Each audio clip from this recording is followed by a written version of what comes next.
Hello there, Jermaine Harris here, and I wanted to talk about how to deal with change at work. And to be honest with you, how to deal with change anywhere.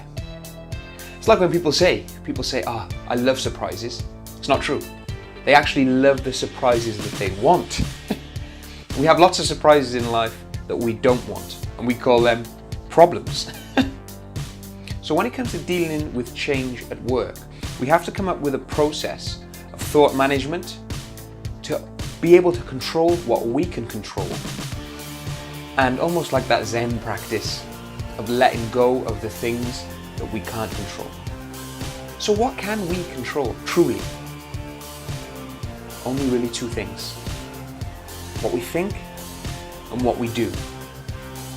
So how can we change the way that we think about change? Well, what we can do is we can bring ourselves into balance. Lots of people think I'm just about positive thinking. I'm actually into balanced thinking. So let's say, for example, this change presumably is a negative change, which is why we want to deal with it. A change that we perceive to be negative. So we could probably write down 20 reasons why we don't want this change to happen. Now, here's a fun fact that I've discovered over the years. We live in a balanced universe. There's no up without down, no left without right, no positive without negative, no hot without cold.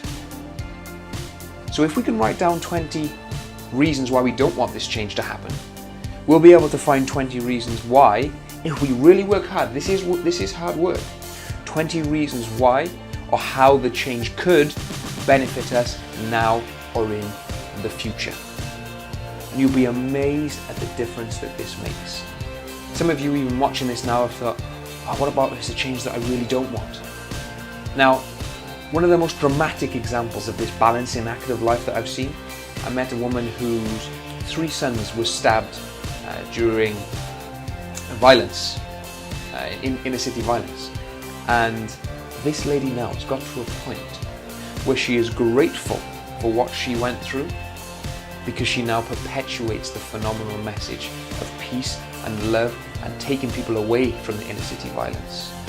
So she has noticed this balance. It was a change that was forced upon her, losing her sons, the worst change in her life she could ever imagine. But it's been balanced out by the great work she's been able to do in their name. Now that's a dramatic example. Now you may be thinking about a change to do with Brexit, or a change in the office, or a change in the environment, whatever it might be.